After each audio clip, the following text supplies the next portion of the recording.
Pastor Jonathan, Miguel, honestly, thank you so much for having both Colin and I. One of the things that we love is just the local church. And I just love building church. It's been one of my passions ever since I became a Christian. Ironically, it was one of the professions that I said, like, never, I will never do that. And I looked at people who were pastors and I thought they were so funny. But the truth is that it's funny when you get to know Jesus a little bit, how his passions become your passions. And then next thing you know, here I am, 15, 20 years later, just been sowing my life into the local church. So we love it. I got to say what an honor it is, though, to be able to come and be entrusted with your platform. We love just being able to speak into leaders and help wherever we can. I do want to introduce Colin to you guys, because I know that you just did that. But Colin I was his youth pastor when he had, basically hair he had a big fro when he was young. And now he tries to look all professional, right? But don't let the looks fool you. He's still a crazy guy, but he's honestly one of the best communicators that I've come across in ages. He's a really close friend, an incredible associate and leader. And I just really love this. Is actually the first time that I've ever had him on a call with me when I'm doing something guest wise. So I'm really excited. It's like it's a first, you guys. So thanks for having him along with us, because I think that he's like the world's best kept secret. So I think the world needs to see a little bit more Collins. And I call him, his name's Sanape, but I call him Sanipe because he snipes. He just snipes. Okay. So he's always hitting, the target. So anyways, love you, Colin. Pastor Jonathan asked me to come a year ago, and obviously, as you guys know, COVID hit, and life has been interesting. How many of you guys would concur? Life has definitely been interesting since, and it's I've actually thought of you guys often over the course of the year, knowing that we were trying to do that last year, and obviously, I think that every pastor, every community has been affected in some way. I think it's amazing that you guys were able to take the turn. They always say it's not the end of the road unless you a bend in the road is not the end of the road unless you refuse to take the turn.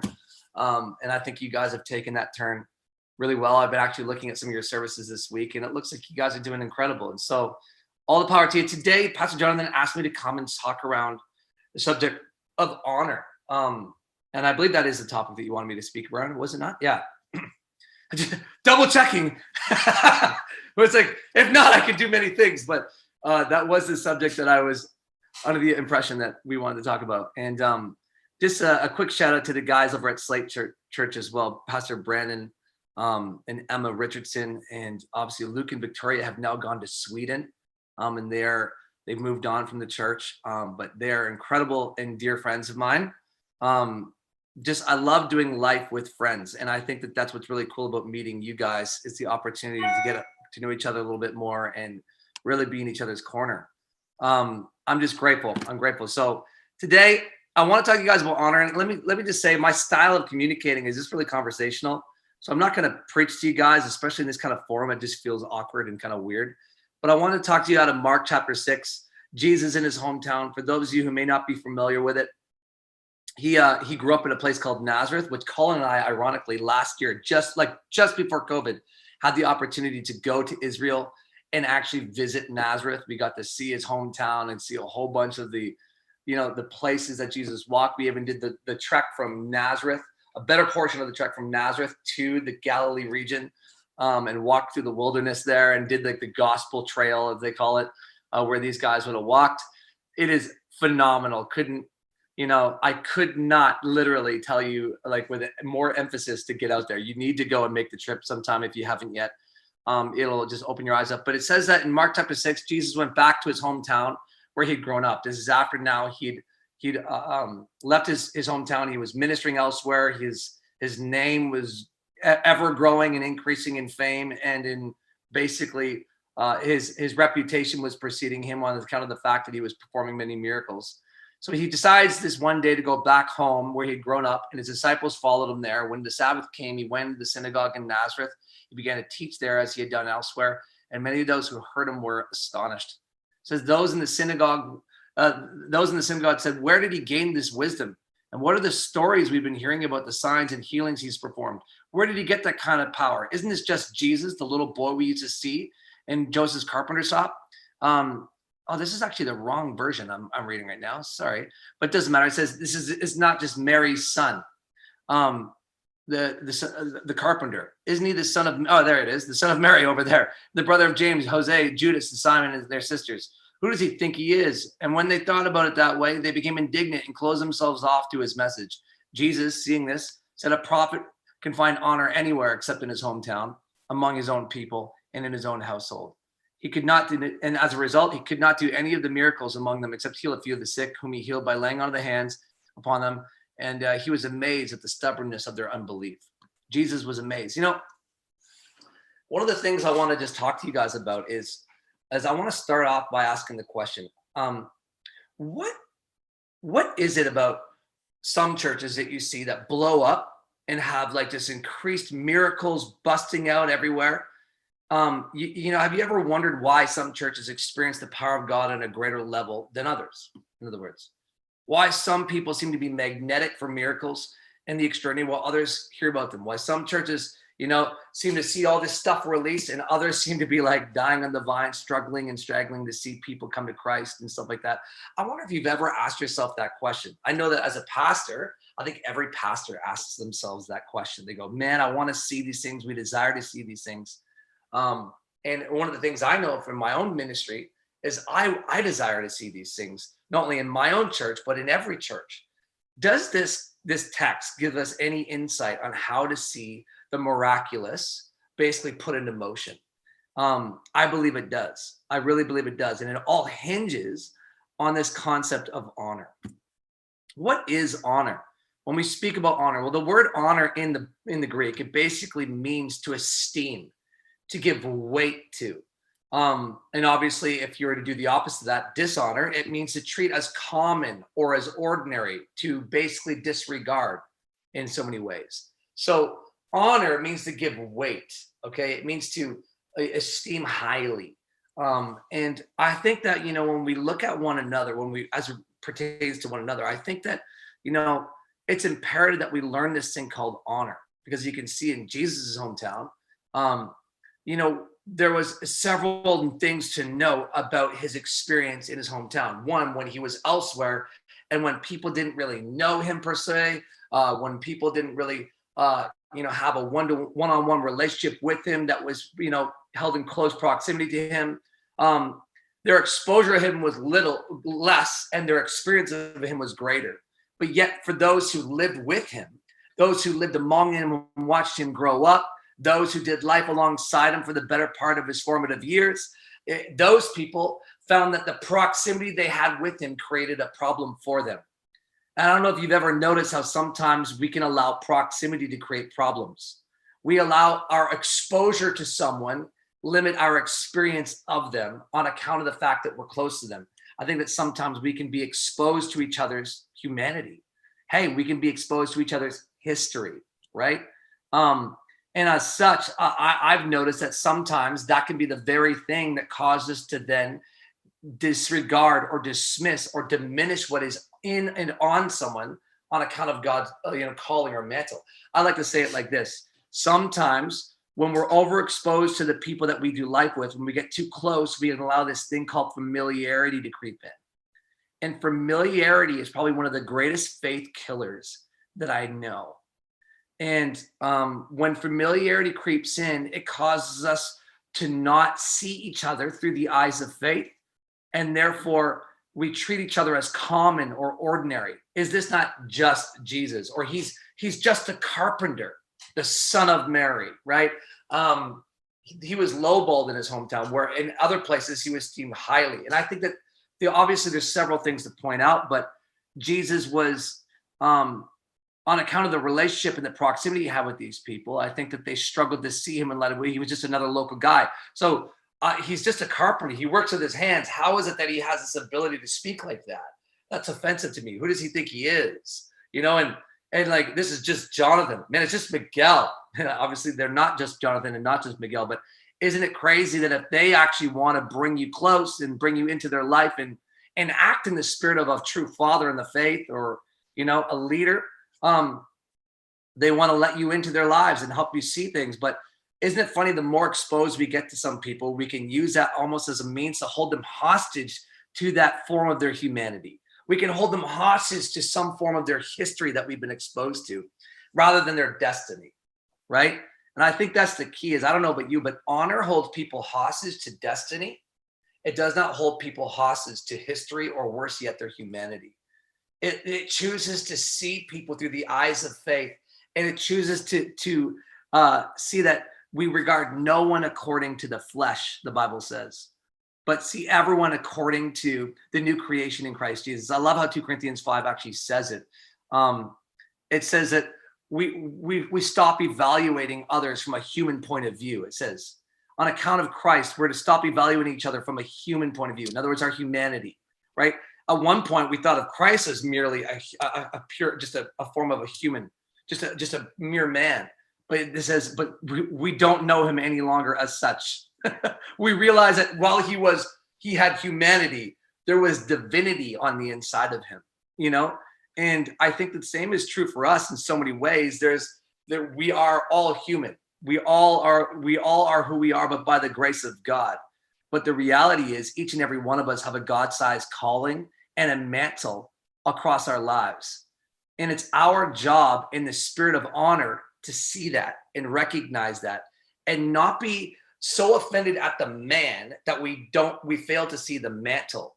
Does that make sense? There's the man and there's the mantle on each and every one of us. And it's our job to not allow whatever form of human is in front of us. You know, I think that sometimes, again, through that proximity, it creates the problem. We grow over familiar. We say, oh, is this not just Jonathan? Well, I know him, da, da, da. And we can start to treat each other like as ordinary. You can start to treat your connect group leader as ordinary. You can start to, but yet you have to settle this issue. I guess the overarching issue is this: is, are people truly positioned around you for a purpose? Do you believe that? You know, has God surrounded you with the people he has, and has he positioned people for a purpose? You know, you might just be a studying student here in Toronto in the GTA area. Maybe you're at home now, granted, because we are all kind of, you know, we're probably not going to school anymore. But, you know, studying students, I often say to them, like, you thought you were a studying student, you're actually a missionary on mission. You know, it's like God has positioned you here for a greater purpose, to belong to Western Road Church. You know, like, we've been positioned for a purpose. I believe that God, there's an assignment over our lives that we've been called to fulfill. And so really, in so many ways, guys, I think it's imperative that we understand that if we want to see the miraculous around us set into motion, if we want to see miracles released and see the power, the miracle working power of God, I think it's imperative that we understand this thing called honor. As you can see, Jesus in his hometown was not able, it says, to perform miracles. And it didn't say he would not, it says he could not perform miracles. And I think that's very noteworthy, because I think that for many of us, we go through life and we go, man, why don't we see this happening? I don't think it's a matter of that God, there's nothing wrong with Jesus. Not that he's not wanting to. I think that sometimes we need to look beyond, we need to evaluate the environment. We need to look at the culture in which we're creating and ask ourselves some larger questions. Say, hey, what is it about our culture? Is there anything about our culture that could be stifling what it is that God wants to do? You know, there's a story. I used to sell sweet corn on the side of the road. I was one of those guys, you know, those corn stands. I grew up on a dairy farm, for those of you who don't know. So I grew up out here in Ottawa, and I grew up selling sweet corn as a kid. And when the stand was at home, we used to have this sign out of the road that said honk for service. So a car would pull up, they just honk, and we'd run out. So my brother and I could stay in air-conditioned quality during the summer months. You know, we'd watch like The Price is Right at 11 a.m. every morning on those summer holidays. Anybody out there? Come on, if you're like in your 30s, you know exactly. Come on, Bob Barker fans, you know. And after that show would often come the Antique Roadshow. Anybody else remember that show? The Antique Roadshow was like a fan favorite of mine, okay? Like, it was like the show that I always went to because I always wanted to see. It was a show that was all about, you know, premise upon like one man's trash is another man's treasure. Some people had these old relics. They had things up on their mantles that could have been passed down as an inheritance. They had things shoved in crawl spaces in their basement that they always maybe wondered about. I wonder if that old antique thing, that old piece of rubbish that I got in my basement is worth anything. So when the old Antique Roadshow came to town, they would bust out and drag out all these old pieces and artifacts and objects from God knows where, and they would bring them into this thing. Well, hundreds upon hundreds of people come through, and these antique specialists would appraise the object and see if it was worth anything. Well, as you know, there would always be one. Many people's stuff would be like, yeah, that's just another McDonald's hand-me-down thing from the Toyland. Like you thought it was old. It's just like a California raisin. You remember those things? But there was always that one guy who had that one piece that you'd find out was worth hundreds, if not thousands of dollars. I remember this one I'll never forget was this guy who lived in London, and he basically came in with this old war, basically a painting that was done by a war artist. Back in the day, in the First World War, they had artists who would go and paint certain battlegrounds and battlefields. And so the government would hire these artists to go, and they'd send them into the war-torn areas and have them paint the battlefields. And so this one guy's name was William Orpin. He was a famous artist, and he was hired by the government, and as such was commissioned to go paint on the Western Front of France certain battlefields that were that had war. And so one of the stipulations of his contract was he wasn't allowed to do any private work. Well, when he got over there, he ended up meeting the mayor of Lille or Lyle. I'm not sure how you say the name, but he ended up meeting this guy's daughter. And as you know, this young man grew fond eyes for this daughter of his. And so he's like, begged her. He's like, come on, let me have one opportunity to do a portrait of you. And so secretly he does this portrait of her. Well, it was so darn good that basically word spread quickly about this guy's work in this countryside. Word got back to the United States that he was doing private work. And so he got court-martialed, and so he got flown back home or boated home, whatever they did back then. And basically what happened was this guy named Sir Beaverbrook, whatever his name was, is basically this guy that was put in charge of his case and looked and investigated into the matter and discovered that, yeah, it was in fact true that he was doing private work. Well, he slapped him on the wrist and said, listen, you keep doing that, you're gonna get further fines and or worse yet, jail time. Don't do any more work. But he goes, but it's so good. He's like, I'll tell you what, I'll let you do one more piece of private work if you make another copy of that painting for me. Funny. It's so dodgy, but whatever. And so the guy was like, sure, man, like for sure. And so supposedly there was this communication through letters that went back and forth between Beaverbrook and this artist, William Orpin. And he supposedly did a second copy of this portrait of this daughter from the mayor of Lille or Lily, whatever. So long story made short, this guy does it all. And basically he makes a second copy. He does a second original painting of this thing, basically. And even it says in some of the letters that William Orpin boasted that this painting was in fact better than the original. So now scroll back to like present time, Antique Roadshow. This appraiser is showing this guy. It's like, wow. He's like, the details of this painting are quite, something to be, taken note of. And the guy was like, well, yeah, it's been hanging in my kitchen for years. I just thought though, because of the details of the work, it's on a very, it seems like a very legit canvas. It just seems like, I just always assumed it's a copy of a copy of a copy. I know it's a famous painting. He goes, well, yeah, it's such a famous painting that the original is actually held in the Imperial War Museum here in England. And the reality is it's worth a lot of money. And he goes, so we do know that through correspondence, there was a second painting made, but no one's ever seen that painting. But as you can see, there's all kinds of details here. It looks very authentic. He goes, sir, I want you to know that we've been able to verify the value of this painting here in front of us. We want you to know it's worth quite a bit of money. He goes, oh, really? And so the guy's perking up like, how do you know? He goes, well, as you can see down here at the bottom of it, not only do all the details of the painting verify that this looks very authentic, it was the signature at the bottom. And it says Nepro Milieu. Nepro Milieu is the signature of the name. And he goes, have you ever heard of any artist by the name of Nepro Milieu? And obviously everyone kind of sat there like, no, we don't know who this is.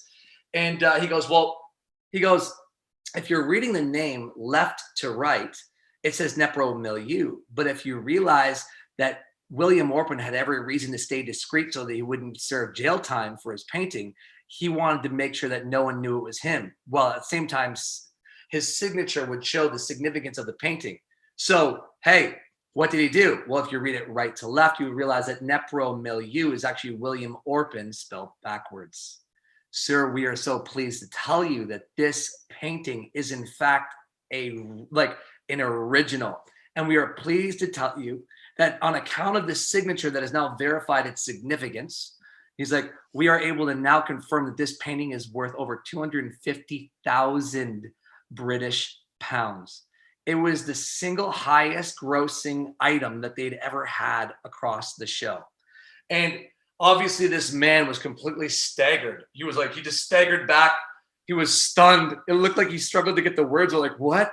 And all he could say was, the painting's worth more than the house it was hung in. Like, imagine, right? Imagine. And yet, that story, what it does for me is impresses upon me the truth that we are all, Ephesians 2:10, we are all God's workmanship created in Christ Jesus to do, to do good works. That we each have the signature, the handwriting of God across our lives. We are his signature move, his signature work.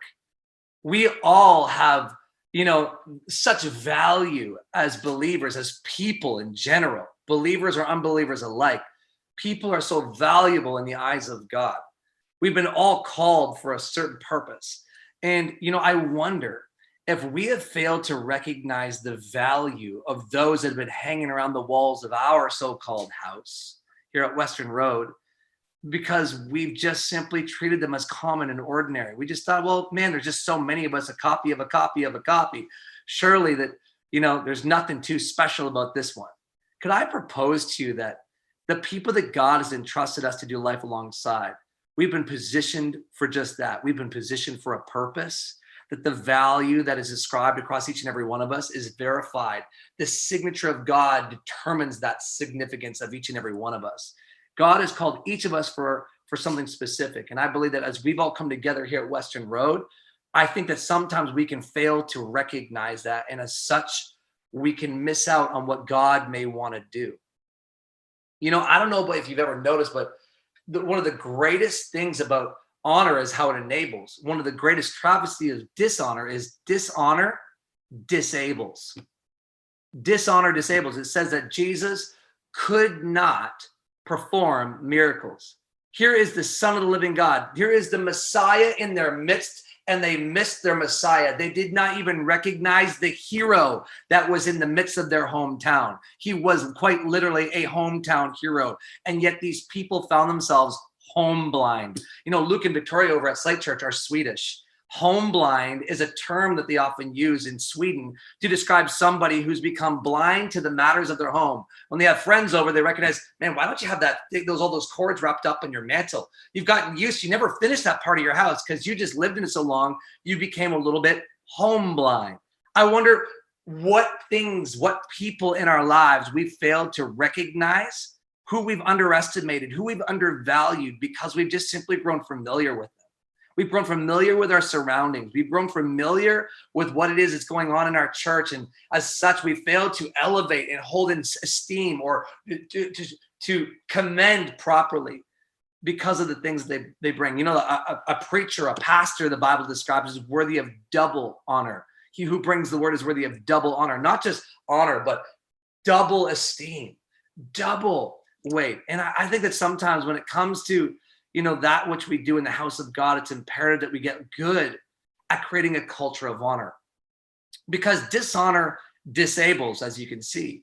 And I believe it stems out of this issue is that we label, and those labels end up limiting the Lord. Labels limit the Lord. If you look at the things that they said to Jesus, they said, he's just a carpenter, the son of Mary. I don't know if you picked up on that, but that was actually a slight. They were sledging Jesus there. See, as you know, Jesus was said to be the coming Messiah, but he's just Jesus next door, the son of Mary. Well, no one ever referred to a man in that day and age as the son of the mother. They always referenced them as a son of the Father. Blessed are you, Simon Bar-Jonah, for flesh and blood did not reveal this. It was always in reference to the Father. Why wasn't Joseph listed? Because they were saying, not only does this guy just work with his hands, but his origins are questionable. So we don't receive you in the light. Like, we see you doing things and trying to operate in the grace and the mantle across your life. But you know what? I don't necessarily believe that. I believe what Susie says. Oh, you really believe that Mary had him from a virgin? We know that she was just having some holy fun with Joseph before marriage, and she had to cover that sucker up. That's why Joseph stuck around with her, right? You know, it's like, think about the controversy that surrounded Jesus. He was labeled, and that was one of the moments where he was reminded of the fact of how he arrived on the earth. There was some controversy there. You know what I always think is funny is how often we're quick to believe those things about one another, and how quickly we can dismiss and no longer extend the grace, the faith, and the belief in one another because we know something went down in the past or some controversy around it. You know, they were once this and now they're that. You know, Jonathan and Priscilla, they, and I heard that one time they pastored this place. I don't know what the things are. I mean, I hardly know your pastor, to be honest with you. But the truth is, isn't it funny how, like, you can hear about this, that, and the other thing, and we can start to lowball what's in and on each other on account of the humanity that we're exposed to. You know, it reminds me of this story. I love shopping, you guys. And I think that fashion is one of the great gifts from God, okay? It's like, thank you, Jesus, right? And there's this story about this denim company called Diesel. Many of you guys would probably know it. They sell Diesel in Toronto. They don't sell it here in Ottawa. We're still waiting on any good shops out here. But anyways, Diesel is seen as a more, uppity up kind of brand. It's not obviously like high end, but it's definitely on the higher end of average, right? You'd pay some decent money for their clothes. Well, Diesel decided to do this experiment. For those of you who don't know, their denim is well sought after. Their jackets, man, they'll go from anywhere from $800 to $1,200 for one of their jackets. I mean, they're well sought after, and they're good quality stuff. They're the stitch, the product itself is high end.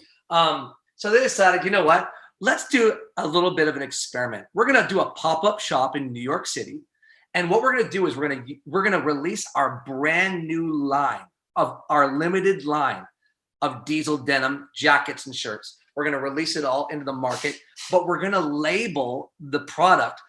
We're going to label it Diesel, D-E-I-S-E-L, instead of Diesel, D-I-E-S-E-L. And let's see if anyone has the eye to pick up that this is actually a really good brand still, and whether they'll buy it.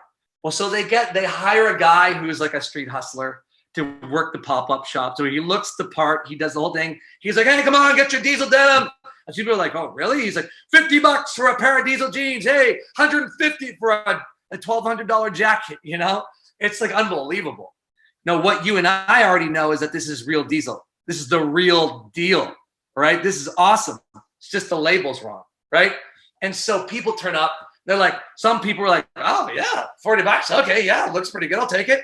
But most people came in going, oh, Diesel, yeah, I love Diesel. I'm wearing it. Let me see. And they're like, oh, that's not Diesel. As you can see here, Diesel's D-I-E. That's Diesel. Oh, this is a knockoff brand. What part of the world did you get this from? It looks pretty legit, but man, I want the real thing, so I'm good.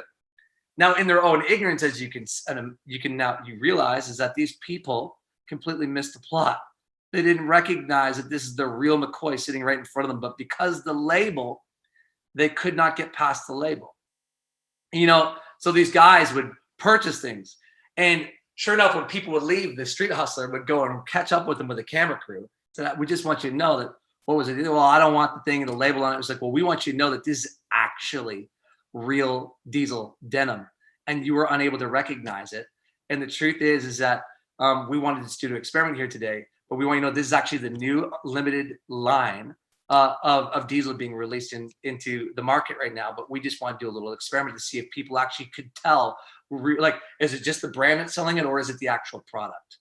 And the truth is how often do we allow the labels that we ascribe to the people around us limit what the Lord may want to do? How often can we sometimes be met with the real McCoy? Here is the man of God, a woman of God, with all the fruit and all, like, they are the true product. In this case, the product of God's grace. You know what I mean?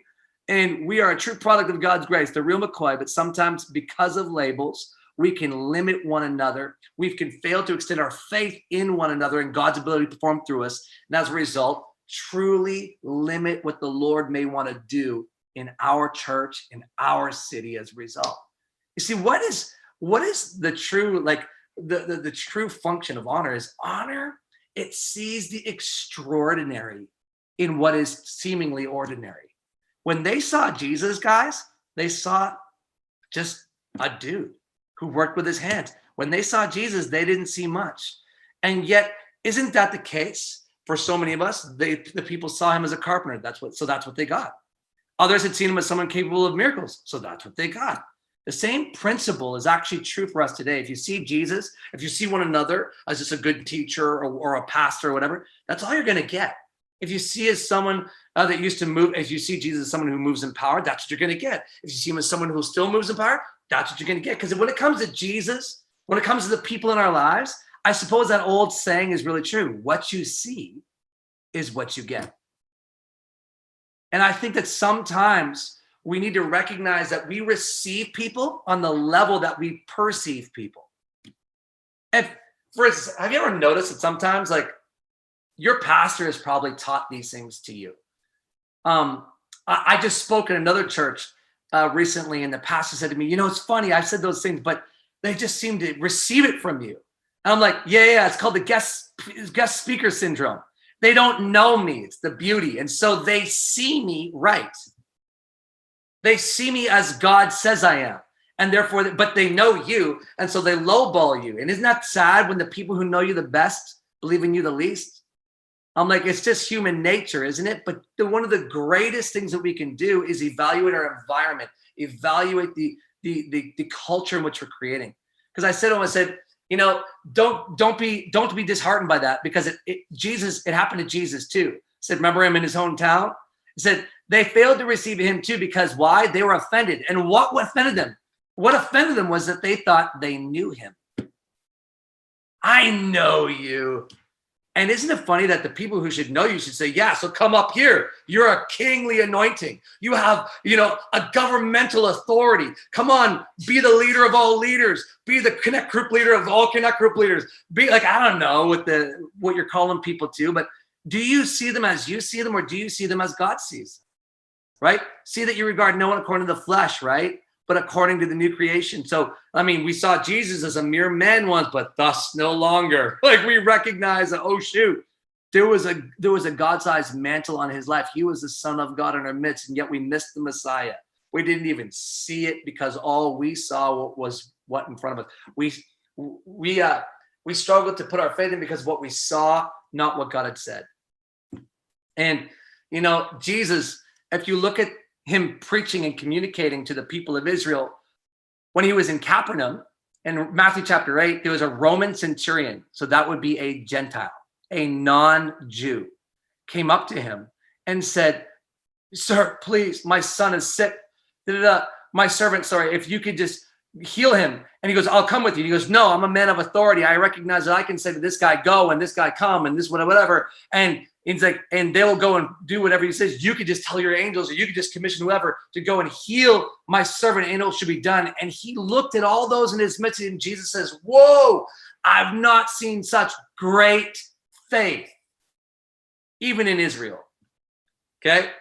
Matthew 15, next story. You got a Canaanite woman who comes and is begging Jesus, please, I'm a Gentile woman, please heal my son. He's being possessed and troubled by these demons. And so what happens is that he goes, Jesus ignores her because he's there to speak and to minister to the Jews, right? He came for the Jewish people. But she says, yes, but he goes, what am I to do? I'm not going to throw like the children's bread to the dogs. I don't know. By the way, I don't know how to not be offended at that statement. I'm like, wait, there must be a cultural reference here that was like not offensive, because that's really offensive to me. But anyway. But I guess Jesus said offensive things at times.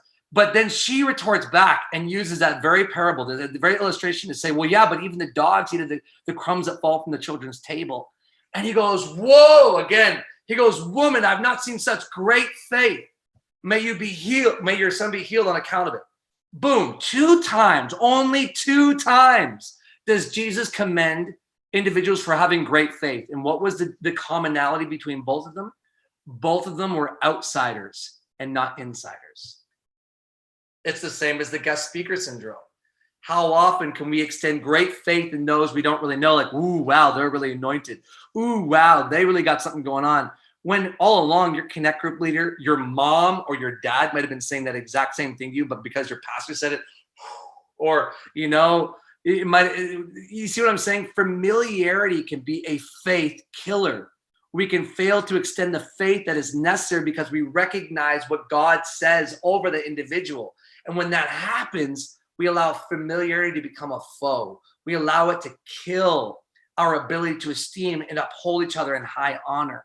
And when that happens, we limit the Lord, and we allow that label to limit the Lord. We allow dishonor then to disable the hand of God from being able to release the miracle working power of God in our midst. You know what is so crazy is how much environment at times can play a part in releasing faith in environment. Do you ever notice that through the Old Testament, whenever they got ready to deliver a prophetic word, they would always call on the harpist to come and start to play? It's like, you know, isn't it crazy? Jonathan will know this because he's a muso. There's something about worship. When you start playing worship, it's like, ooh, I could say it like this. Come on, guys, you're doing better than you think you are. You're not where you used to be. Come on. You're not where you want to be, but you're not where you used to. You're doing better than you think. Then you I can say that right now, and you're like, oh, great. I guarantee you, if he gets on that little MIDI controller right there and starts playing some worship music behind it, I go, come on, friend. You're not where you want to be, but you're not where you used to be. Come on. And you can start to, it's like, whoa. It's just like, oh, now I feel Jesus. You know, like, it's like, you know, or I have faith for that youth retreat. Remember those youth retreats we used to go to growing up? Maybe you never part of those, but like, God's going to move with this youth conference. God's going to move with this youth retreat. But every Friday when you met as a youth group, he never moved.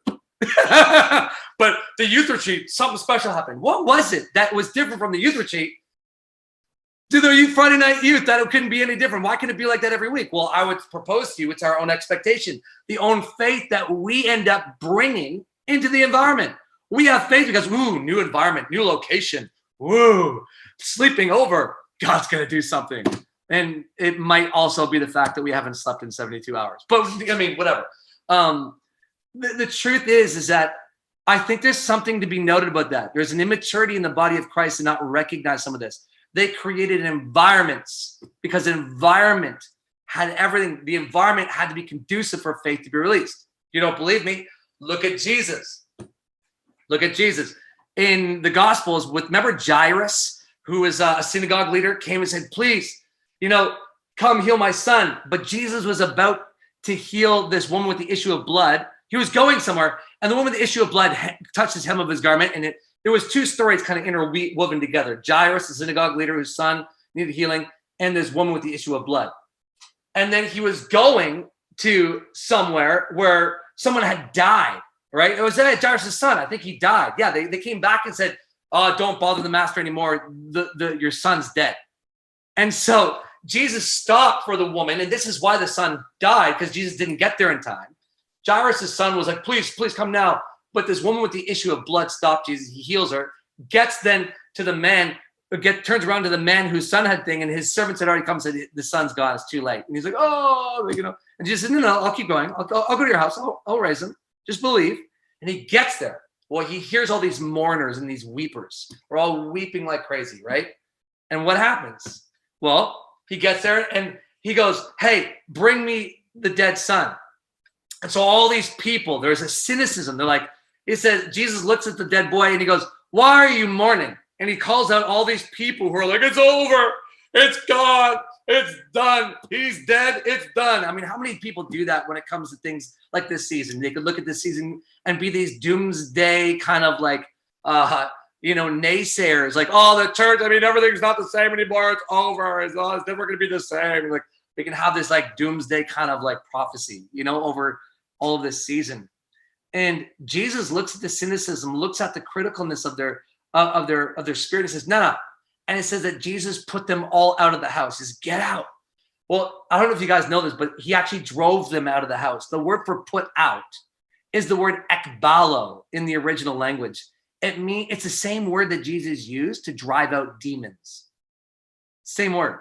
In other words, it was an aggressive putting out. Because here's what Jesus is saying, is that I need an environment of faith, people who believe. Because if you want this boy to get up, they've got to get out.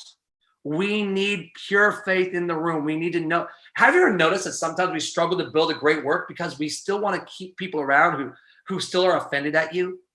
We still have people around who don't really believe in what God's doing. And so they have this kind of like apathetic thing. Isn't it funny how quickly apathy just kind of spreads? It's like a little leaven spreads through the whole dough, like the whole batch, and it's like, we need to really examine our own hearts. Do I really believe what God is saying about this season? Do I really believe what the words that are coming out? Like when our pastor releases a vision film, it says, hey, that the people may read it, may run with it, and they may go into this whole thing in Habakkuk. Do we believe the words that we believe God has given our pastors, our leaders? Do we believe these things? Or do we gotta go, oh, yeah, but our actions really betray our belief? The reality is Jesus needed to create an environment of faith for that miracle to be put into motion. But so many times we make martyrs out of our miracles because we're not willing to address the things that need to be addressed. There's this guy by the name of Joshua Bell. He's a world-class violinist, like a world-renowned violinist. The guy fills out concert halls of thousands of seats every time he performs. His tickets sell for hundreds of dollars each. And I don't know what it is about these orchestral kind of guys who have this ability. Like, man, every rock star should take note, because I'm like just thinking like, man, us guys trying to play guitar whenever we go broke trying to be musos. But these guys, they play a violin, they get rich quick. I don't know what is it about these guys. But regardless of the fact, he attracts a crowd that pay good money to see him. He's world renowned, world famous for his composing. I was going to say composure. I'm like, that's not right. His composing. But they decided to do an experiment. They had him play in the DC metro area in the States. They had him come in and play in the DC metro area and filled out a concert hall just days before, hundreds of dollars a ticket, filled it out, sold it out within, no time. Then they gave it 3 days and they said, okay, now let's take Joshua Bell. Let's stick him in the DC metro subway system and have him play with an open violin case to see how many people recognize who he is. As you can imagine, over the breadth of the morning, thousands of people come in and out. And I think there was like 1 or 2 people that actually recognized him, but thousands of people paid him no attention. This guy is performing the exact concert he just filled out a flipping concert hall with in their city just days before, playing the exact, pieces, the exact concert. No one even pays him attention. And they're like, Joshua Bell. It made headline news all over the nation. They're like, look at this. This is a crazy thing. What's going on? And you know what's going on?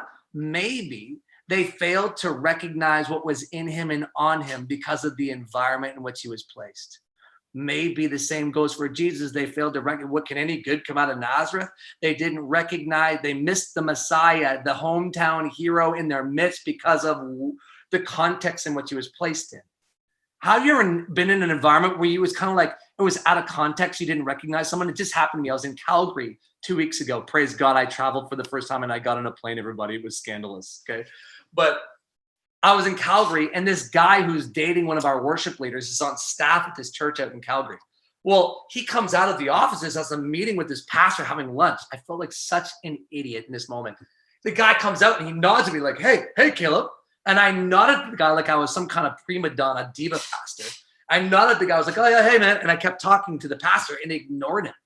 Well, he comes in hours later with his girlfriend, who's one of our worship leaders, around his arm. I'm like, oh, Chris, what's up, man? He goes, I said hi to you earlier. You didn't even acknowledge me. I was like, what? You did? I'm like, oh. And I realized this. I've met him one time. So in all fairness, but the truth is, when he didn't have his girlfriend around his on his hip, I didn't recognize. It was just out of place. I didn't place him in the context in which he was in. And how often can we do the same thing to one another? The context. Did you know that some of the greatest pastors and preachers I've ever known are not mega pastors? The people who've had the greatest influence in my life, well, Pastor Brian and Bobby Houston are some of those people in my world. Ultimately, some of the people who have had the greatest impact are people that you wouldn't even know. While there's some people you would, there's plenty that you wouldn't. And the truth is I think that when it comes to honor, it rests in our ability to honor ceasing through the eyes of faith. It sees the extraordinary in the ordinary, and it creates extraordinary out of what is so-called seemingly ordinary. What honor makes great, dishonor makes ordinary. And I think that, today, if I could encourage you guys, the problem with Jesus's folk, the home folk from his hometown, was that they tied their faith in Jesus to what they saw, but not who he was. And I think that for us, it's imperative that we begin to see one another through the eyes of faith. Can I just read you one quick thing, and we'll kind of give you a quick rapid fire, a little couple thoughts on honor before we end, and then we'll open up the conversation here. But in the Passion Translation, it's a new translation that I really love. It says, from now on, it says, we refuse to evaluate people merely by their outward appearances. But that's how we once viewed the Anointed One. But no longer do we see him with limited human insight. We don't regard one another on a human capacity. We see not our humanity, we recognize the divinity, not the man, but the mantle on each and every one of us. We've all got a calling. Do we have confidence in that calling? It says in Hebrews, submit to your leaders and have confidence in them. I think it's imperative that we have confidence in one another, and we don't submit to our likability or to our giftedness. We submit to the fact that they've been called by God. Look what it says here. It says, so we do not see one another with limited human insight. That is, from man's point of view, Christ was just a blasphemer, a false teacher in their mind. Yet when we see him from the eyes of faith, we view him as the pure and holy one, God's son. When we see him through the eyes of faith. And I think it's imperative that we begin to go, wait, if I believe that people are positioned for a purpose, that means that our worship leader, he's like, well, like one day we're going to have this, or one day we're going to be like, no, they're like, basically they're your Joel Houston sitting in your midst. Do you treat them like that? Do you honor them like that? Hey, Pastor Jonathan, I don't know who you as a church really lean into. I don't know who the people you aspire to be like are. For me, it's always been Pastor Brian. He's been a hero in my life, and I had the privilege of getting to know him personally over the last few years. But we all have heroes, you know what I mean? Who are those heroes for you? And I simply say, so understand that Pastor Jonathan, he is that man in our house. Pastor Miguel is that man in our house. These are the people that are functioning in the same roles as that in our house. Do we treat them like that? Do we treat our mom and our dad? Do we treat those authority figures in our lives? Understand that God has appointed everyone, all authority under heaven and earth has been established and appointed by God. The reality is when we recognize that it's the Lord who's behind the leader, we recognize a couple of things. And this is something I want to just rapid fire with real quick, if I can. But we recognize there's a few big struggles with honor. We go, man, well, when you act, basically, I'll honor you. We tie our honor to we reserve our honor until we feel they deserve our honor. We often use this mentality that says, I'll honor you when you act honorably.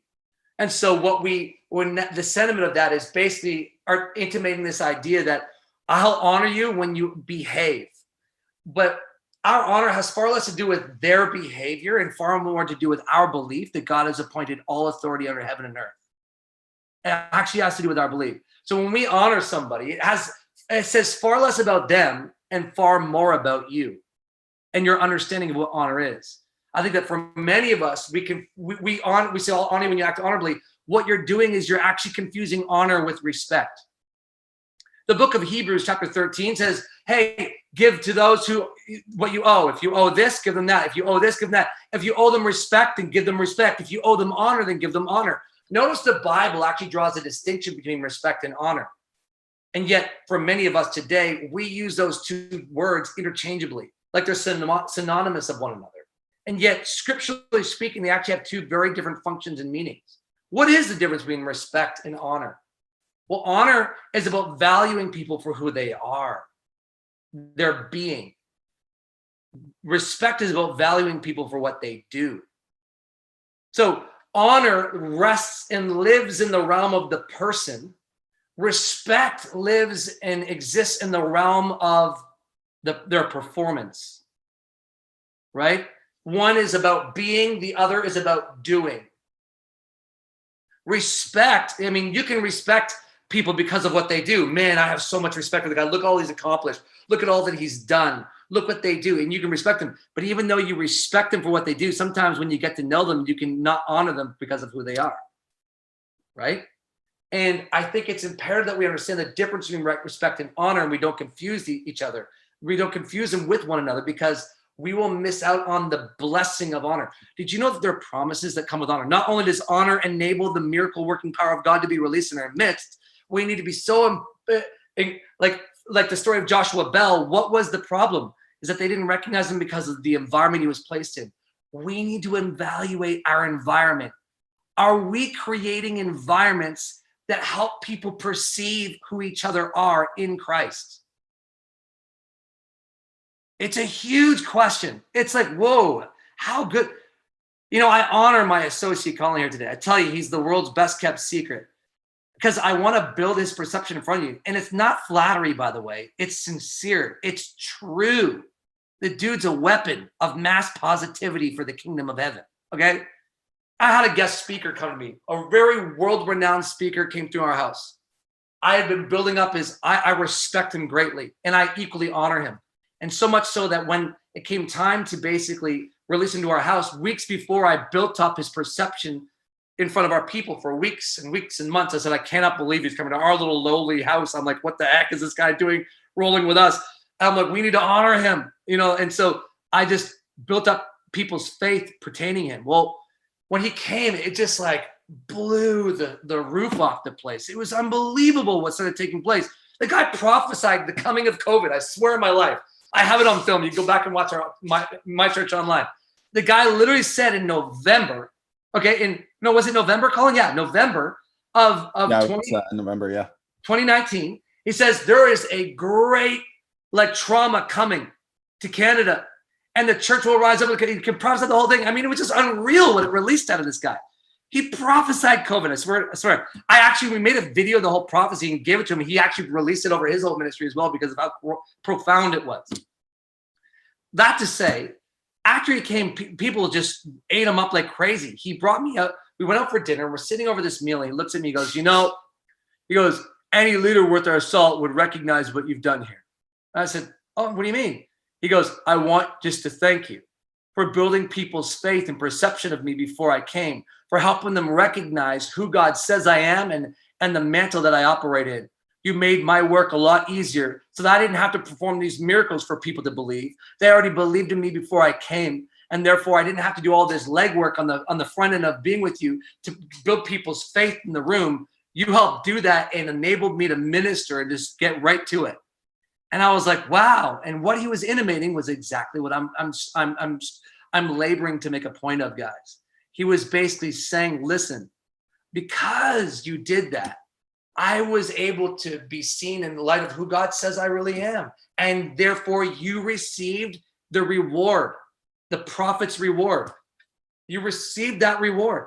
There is reward. Did you know that there is reward for when we honor one another? It says when you lack honor in Hebrews 13, it says honor your leaders and submit to them, for they are accountable to God, and says make their life a joy. For that would be of no benefit if you don't, for that would be of no benefit to you. Notice when we honor, it does nothing to do with them. It has everything to do with us, according to the scripture. When you lack honor, it's only going to be of no benefit to you, right? It didn't say it'll benefit them and make them pedestal preachers, making them egotistical prima donnas, celebrity culture. Nah, it's about you receiving the reward that is on them. It's receiving from the mantle that is on them. Hey, look at honor. The one time it was mentioned in the 10 Commandments.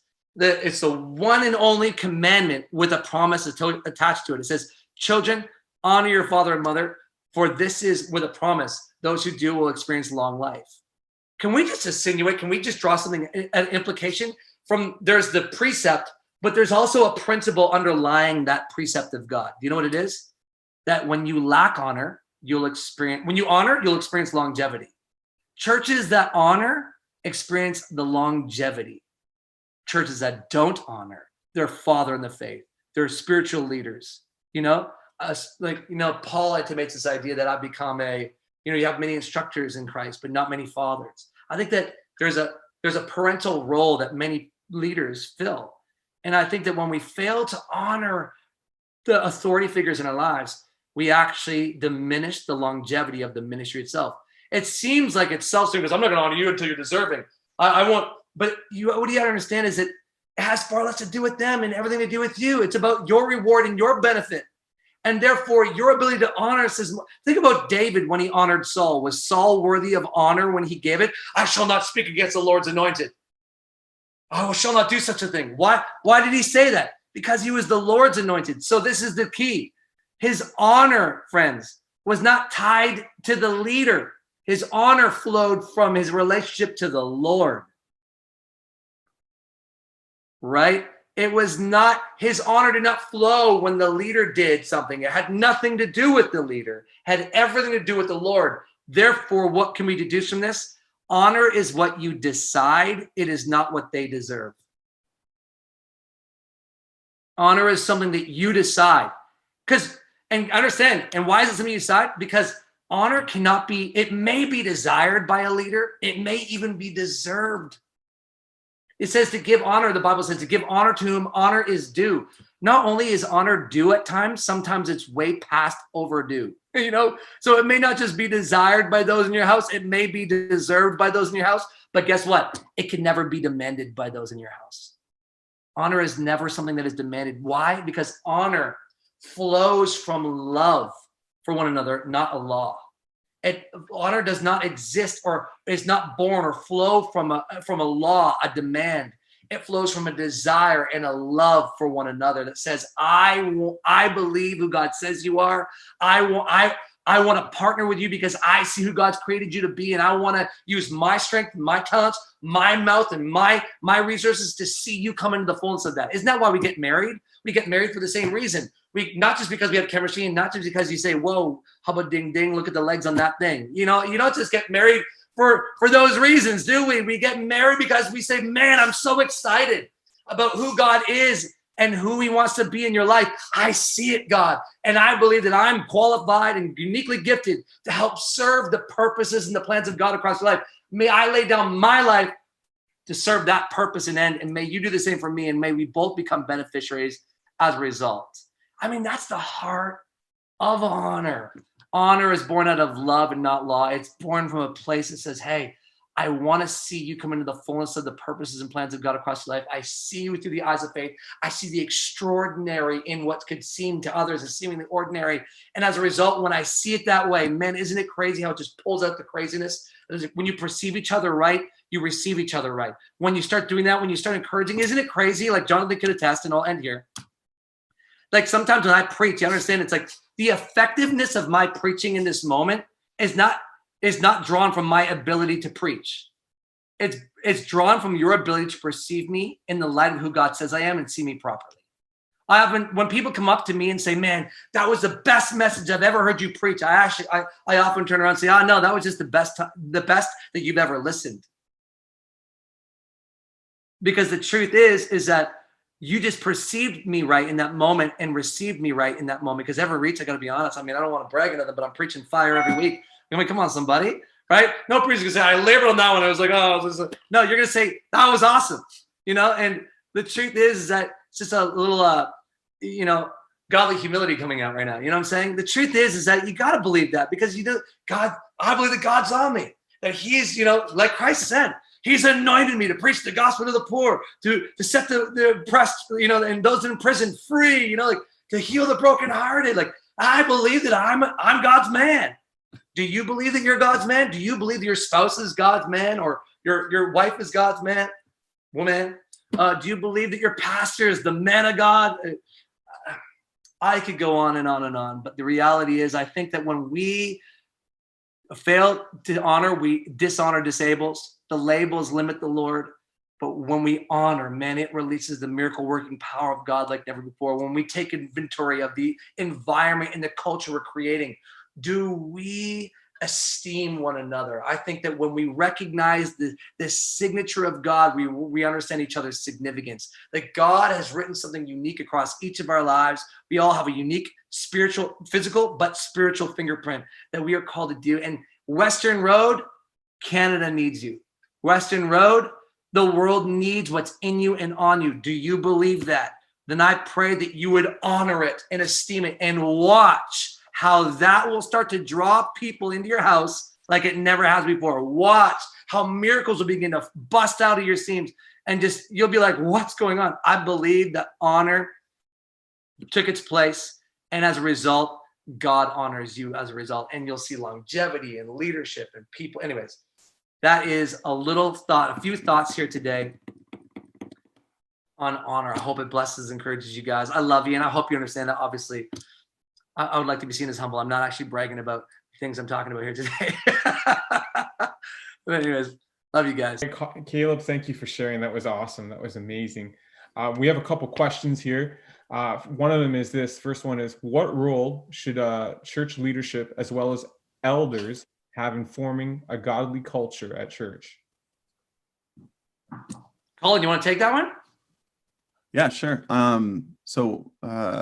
What role would church leaders and elders have in forming godly culture at church? Well, so I'll make maybe more of a direct kind of tie into creating a culture of honor, because I think, just across the board, of course, leaders and elders, we're always going to be creating a God-centered culture. But I actually think even, the beauty of us doing this as the team of the church, this is really the heartbeat of our church. This is the cultural center of Weston Road, is that, there's no greater person to teach honor than actually us as a team. I think that it's one thing for, a lead pastor to teach on honor and say, hey, as a church, we should honor. And of course, that's an important thing. But, there's what you say and there's what people see. And I think that when people see the elders or deacons or leaders or our team that's right here creating that culture of honor and living that culture of honor, then it does something even more powerful and profound, I think, in the life of the church. And so I think that that's something that all of us bear, is to go, hey, how am I creating this culture? How am I creating a culture where I'm seeing the God factor first in my leaders? Because I think it starts here. And then I think when we start to do that well, it starts to bleed into all the other areas of not just church life, but just life in general. And I think we're even culturally at a real deficit when it comes to honor. I mean, go online and, take 10 random posts and show me how many of those are showing honor for somebody, for institution, for maybe a politician, for maybe, a leader or a friend or family member. And that's where, again, we can have something distinct as a church, and that's really gospel-centered as a church. But that's not something that just our pastors take on, right? And go, okay, I'm going to be an honorable person. It's actually something that we have to embody and live as a team and say, man, I'm going to do my part to be able to demonstrate that and to see the God factor in people around me. So I think we all have a huge role, but elders, leaders, deacons, we have a really special role. I think it's the principle of first followers. The pastor can do so much, can have so much influence on that thing. I think it's really the responsibility of those. Like Colin, I think you have a special insight on that, considering that you're not necessarily the lead pastor. It's the team who really creates. Maybe explain a little bit of your own process and journey with that over the years and how we've established that here at myChurch. Yeah, for sure. So, absolutely. Just like Pastor Caleb was saying, it's, I've got the place of being where, hey, I've got a lot of the team that I get to work with. And so, very quickly I realized, that whether or not I was aware of it, the team was taking notes on how I treat our pastors, right? And how I talk about our pastors. And so, whether or not you choose to do that, you're going to be learning just by virtue of the fact that, hey, we're working with lots of team, and I'm sure many people on this chat, it's the same thing. And so that's where for us, as a team, we really started to look at that and go, okay, how are we creating in demonstrating honor to our pastors. It's like, well, how are we bringing, and just practically, what does that actually mean? Well, a few things. One of the things that we've tried to be really intentional about, myself, one of my peers, Michelle, so she kind of leads the same level as I do, so to speak, and some of our other core team is, hey, how are we bringing our pastors into the room, right? Like, I think something even just simple like that, maybe you're on a care team or a pastoral care team, you're going out into the community, you're praying for people, you're visiting people, even things like that. We said as a team, wait, we want to make sure that even when we go on things like that, it's actually not Colin visiting somebody to pray for them. It's actually Colin on behalf of Pastor Caleb and Julie. Now, why is that important? Why am I doing that? Well, because at the end of the day, our pastors have established this community. And although they might not be able to touch every single person, I want to make sure that every single person that I touch knows that they love them and that they care about them. And so right there, that's a really practical way of bringing honor into a room. So when I do a home visit or anything like that, I'm going, man, Pastor Kim and Julie are praying for you. They love you. They're thinking about you. And I think that's a really practical way that we can go out. Like I can bring Pastor John. Sorry? The flip side of the danger of not doing that is what, Colin? We've experienced that several times over the years. So the flip side of that is, we've seen so many people in the past is, we've come, we prayed for them, and then all of a sudden offense happens. And guess what? Offense is going to happen in any church. And if it hasn't happened, please, give us the blueprint. But when offense comes, right? Well, what are they doing? A lot of the time they're looking at the pastor. And so, for example, somebody on team, you might, create some tension, or there might be an offense, and they're going to look at Pastor Jonathan and go, well, he wasn't here when this happened, or she wasn't here, but man, maybe Jimmy was hanging out and maybe Jimmy is caught up in this offense as well. Well, my leader, they're the only person that I know.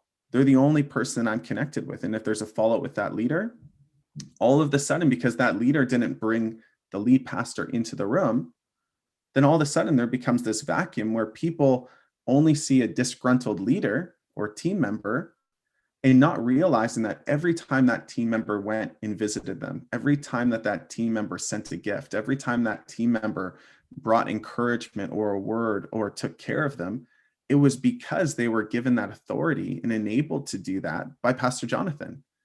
So really, they're outworking the heart of Pastor Jonathan. They didn't even realize it. And so what can happen is it can actually, when we don't create a culture of honor, it actually creates an even bigger potential for disunity, right? Because honor, again, it's always pointing back to the God factor. It's always bringing somebody into the room. It's always bringing value. And so when we do that, and we've seen that with leaders, one guy served their piece, right? Or their team really well, or their connect group really well, but never brought the greater whole into it. And then all of a sudden, maybe that leader has, again, disgruntled, offense comes, whatever it is. And you've got a whole bunch of people who are served really well through our pastors, like through this, or by this person, like through our pastors, but didn't realize the pastor's heart in it. And so this is where I think it's so important. That's like, this is just a practical thing as a team that we do is, hey, I'm going to bring my pastor into the room. I'm going to bring them into the conversation. And so it's a small thing, but it brings us back to unity. And again, it creates this culture where we're always going, man, I'm seeing the best in somebody. I'm bringing somebody into the room. So, I mean, there's many other things that we've done, but I just wanted to use that as a practical example, that honor is actually something that it's not an automatic process. And that was a big learning part for us as a team. It's like, this isn't just something that you go, okay, I'm going to, be a little bit more practical around Pastor's Appreciation Month, or maybe in a family dynamic around Mother's Day, I'm really going to amp it up. No, it's living a life. It's a lifestyle. Yeah. What if I truly saw the God factor in the people around me? First with the leaders in my life, my pastors, my parents, then with just everybody in my life. And that takes planning, it takes thought, it takes consideration, it takes preparation. And that's a shift that we've been on, for years as a team. But it's had incredible, extraordinary outcomes. If you don't mind, can I just interject? It's because I think we're hearing like no honor is being demonstrated toward the leader. And I like what Ola said. It's like honor all men, 2 Peter 2:17. And I think there's something to be said about that, because I think in some cultures we have honor all one way, but honor actually flows both ways, and that needs to be understood. I think when things get really weird is when it's all just like we build that celebrity culture, in other words, right? And it's like, by the way, I'm okay with celebrity culture. I think everybody should be celebrated. That's my definition of celebrity culture. Everybody gets celebrated because all have the image of God written across their lives. Everybody has a unique fingerprint, and that is special. Yeah. Obviously, but I think, Colin, maybe talk about how, though, it's not just, it's never, because here's the thing that I think you said, it's like you're modeling honor toward Jules and I, my wife and I, but really there's also a bit of selfishness in that, if I could just say it's that like that in so many ways, because you're actually showing your team how you want to be treated in doing so. Absolutely. So again, like when you honor, it's for your own benefit. Yeah. That's what we learned earlier. And so I think it's maybe just comment on that and talk about how, you're not like, you're showing an example of how, because when you treat your leader like that, that's how your leaders will treat you. But really it's also that, because that's how you want to treat them as well. It's not just an up flow. It's also a down flow. Not just an all around flow. We're supposed to honor the God, the brotherhood, the king, like it's everyone, it's all around, Yeah, in absolutely. And I think that it's so important that we start with our pastors, because it really does trickle down from there. But in the same way, it's like when I honor Pastor Caleb and Pastor Julie, right away my team is getting a blueprint, because again, it's not about it's not as much what you say, it's what people see. And in the same way, as I've done that, I've also seen then my teams start to treat me differently or lean in a different way. And then all of a sudden you start to see on their teams, the same thing starts to happen. Yeah. And again, then all of a sudden you take a step back and you start to realize, wow, now this has become a culture that is not just one way, but everybody at every level of the community is feeling that sense of value. And so, yeah, absolutely. I mean, it's one of those beautiful paradoxes. The more you give it, you find it as well, because you're teaching your team how to interact with you. So it's a beautiful thing. Yeah. Yeah. I think there's something to be said as well. Like, it's like when you see honor in action, oh man, it's beautiful. Just beautiful. Like, it makes me shed a tear. Like when I see our team getting honored, when I see people getting loaded with these gifts, and like, it's just like, oh, I'm always like, this is so amazing. Like, I think it's a beautiful, it just reflects the heart of God so much. So absolutely. Miguel, back to you, man. That was awesome. Great answers. So much insight. Thank you for sharing. Another question here that we have is, what would be some practical ways, examples? So we kind of talked about this, but also ways to practice honor, but also what would be some practical ways and examples to create an environment of faith? Yeah. I think the way that you talk about one another is huge. Honor is seen more in how you talk about the person when they're not there as opposed to when they are there. One of the worst faith familiarity killers of faith is not when you incriminate a leader for oh man, they're wrong, they're bad leaders. It's not. Most people won't target or label a leader like, oh, they're a bad leader. They'll actually corrode people's confidence in that leader by saying they're a sad leader. They should have done this instead of that. So it's not they're bad. It's actually it's not a bad state of leadership. It's a sad state of leadership. We could have done that so much better had we done it like this, And so we don't incriminate. We actually discriminate, and we actually erode at people. We want to always be inspiring confidence in one another. So practically, what does that look like? Well, one, how you talk about one another, how you speak about one another. When somebody I used to get up on the platform, and the guys that we'd hang around the bonfire with during the summer months and get close to in your team, because you can't be close to everyone, but there's some you can. And we'd beg each other out, because this is how we do as Canadians. We like to have some fun and tear into each other. And it's all good and fun when it's in a closed environment. It's just you guys, everyone knows one another's heart.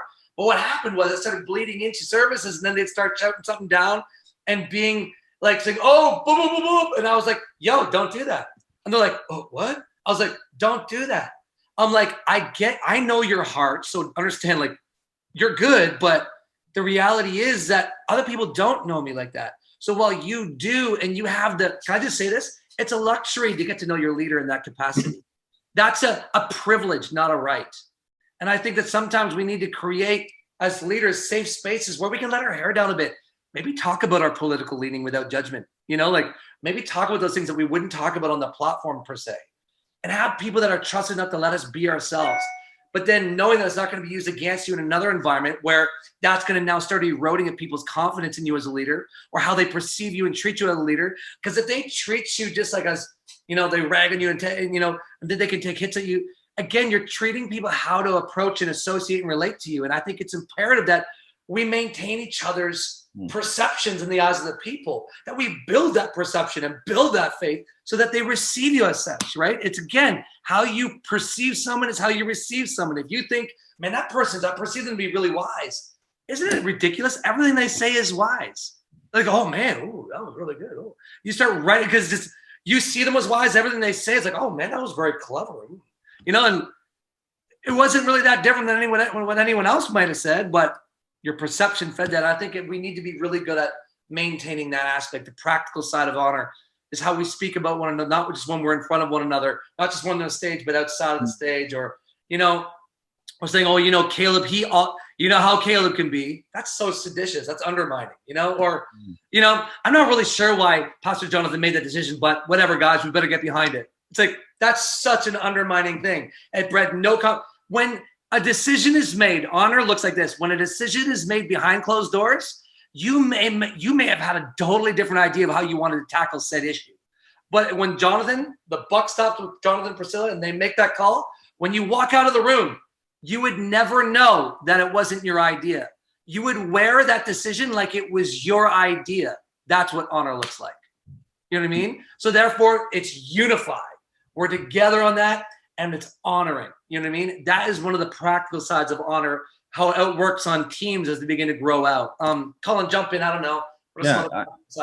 There's a lot of stuff to jump into, but I would say maybe I'd break it down into a couple different places. Firstly, like honoring with our words. So, how are we, again, like I said, presencing, like we like to use the language in our culture, presencing our pastors, right? Bring our pastors into the room. I think that's one way that we can honor with our words. I think another way is even in services or on the chat is, are we leaning in? And are we demonstrating that? Because here's the thing, you can actually listen to Pastor Jonathan's message and feel deeply impacted by it as a team member. But actually, when you're writing on the chat, man, I love that point, or man, there's this point here that was amazing, or man, there was this aspect of it. And when we're letting him know, we're actually teaching people as well. That's like, this is something that you want to lean into. There's a God factor about this word that Pastor Jonathan's bringing. So it's our words and our encouragement in a service, right? Are we leaning in that way? Another aspect too is in decisions. Like what Pastor Caleb was talking about is when a decision's made, that's my decision now. That's how I want to lean in as a leader. And I see so many people who have honor and they're all good with the theory of it until they have a preference that wasn't met. Yeah. And then all of a sudden there's this unraveling and cascading, and well, I can't do this. I can't get behind this. And obviously that's barring something that is, if all of a sudden maybe Pastor Jonathan, rejects Jesus, heaven and hell. Okay. We're talking a whole different game. But when it comes to the direction that the community is moving in, when a decision's made, I want to be the first one to get behind it and own it as my own. And that's another way that we can do that. And again, when we, there's such, it might even almost seem like a small thing, but it's like when it becomes my idea, it's not, yeah, we have to do this. We'll figure it out. There's a difference between that and going, this idea, this is going to be the best way forward. I know that God is going to do something, and that takes faith. You're attaching yourself and your faith in that environment. And so I think there's that. I think there's service as well, on a very practical level. And again, I don't know exactly how the teams break down with your community, But even I would encourage maybe even some of you leaders on the call is actually going, man, how can we even sit down and just figure out ways that we can serve our pastors, like practical ways to alleviate. Yeah, like being a pastor is a busy job, and one that often lacks appreciation. I think about in Thessalonians where Paul is writing, he says, overwhelm your leaders with appreciation. Yeah, it's Thessalonians 5. That's First Thessalonians 5. It's like, again, but that's a practical thing where you can actually sit down. Sometimes as a team, we'll literally plan. We'll say, okay, there's a, or one of our teams, not just our pastors, but even some of our team members, there's a birthday coming up. How can we make it special, right? How can we honor them in that? And we actually sit down and we plan it out. And it sounds really practical, or just kind of like, oh, nuts and bolts. But at the end of the day, that's what really builds a habit. And that habit, the intentionality around it. And so there's a whole lot of little ways that we do that. But even that question, I think sometimes we look at our teams and we go, oh, I'm here as a leader to serve my team. But actually for me, my first team, the first thing that I'm called to serve is my pastors, not my team. Yeah. So as an executive team member, what he's basically articulating, the way the language uses, is that you never put your children before your marriage, or you're going to have a horrible marriage. You know that it's like your marriage comes first, because out of your marriage flows everything. And so as an executive team, my executive team, they're first, oftentimes people are like, I'm here representing the worship creative arts, or I'm here representing events. I'm here representing kids. And they go, that's my team, kids. My team's youth. My team's worship. Well, no, your team's executive team, first and foremost. That is your primary team, because out of that team, you care for, that's your marriage. In other words, out of that flows your care for the kids, the team. Oftentimes, though, what you see is priority is, no, I give my priority and my preference to my department rather than the executive team in which that department flows from. It's backwards. It's like we've got to get good at treating whatever it is in that. So we often say there's so many things. I mean, this is now where it practically rolls out, but like the goal of the executive team is more important than whatever role that you have as a department head. It's like, that's what honor looks like in that moment. It's putting the marriage before that and what have you. And so oftentimes though, anyone who's been in leadership and experienced in leadership, that that's not always the case. People will oftentimes give preference and priority to that other thing and at the neglect of, and that's just not proper order. We honor that which comes first and came first, and so it's a principle of first in this way. You know what I mean? So that's what we do there. And if I could just add one thing to that, Colin, honor is proven in disagreement. Yeah. We don't honor when you are going along with it. It's not honor or loyal when it's like, that was your decision anyways. It really is proven when they act against your preference. You will see what true honor in the heart of the individual looks like in that moment. Absolutely. Yeah. Yeah. Those are some great nuggets. And I just, I'm hearing honor brings unity. It does. Absolutely. Yeah. Like from what I'm hearing, what you're saying is honor really brings unity. And when we have dishonor, it brings a lot of disunity. Everyone's just doing their own thing. Thank you for sharing with us. Another question here we have is, how did you come up with the church name in the first place, myChurch? How did you come up with that? Want to know the truth is that we're sitting in my in-laws' living room, and everyone's like, let's call it the cheesiest Christian church names, I'm like, can we just call it church? I'm over church names. Like, it's church. No one calls their church by their church. It's rare that you go, like, people are like, I'm going to, they never say the church name. They're going, I'm going to my church. And everyone's like, you can't call it church. It's almost sacrilegious. You can't do that. And I was like, okay, fine. And then they kept going out with like Vibrant Church, Imagine Church. I was like, these are all great church names. I'm sure if you have that church name, it's great, good for you. But I was like, I'm not vibing this. And I said, let's call it myChurch. And they're like, what? myChurch. And they're like, what are you doing? I said, Jesus says, I will build my church and the gates of Hades shall not prevail against it. I said, not only is it God's church, it's my church, but it's also gives us a sense of ownership and pride. It's my church. It's not your church. It's my church. And so I have a responsibility to it as such. And it's a promise that God will build it and it will never fail. Let's call it myChurch. And they're all like, that works. I said, hey, my church could be your church. You know, and every time anyone tries to invite someone to my church, we get free press. Because they think, well, that church? No, like, okay, my church is in the city. Yes, I understand. But no, come to this church that I belong to. It's not, we get free press every time everyone invites anybody to a church. It's amazing. Yeah. So. That's awesome. Great story. That's amazing. Last question here is, how can we create this culture of honor within our marriages? Ooh. You know, familiarity is one of the worst. You know, it's like, I think that you got to stay amazed. Stay amazed. It's like a John Burns, if anyone knows who John Burns is. Pastor John and Helen Burns, that's his saying, man. He's like, stay amazed.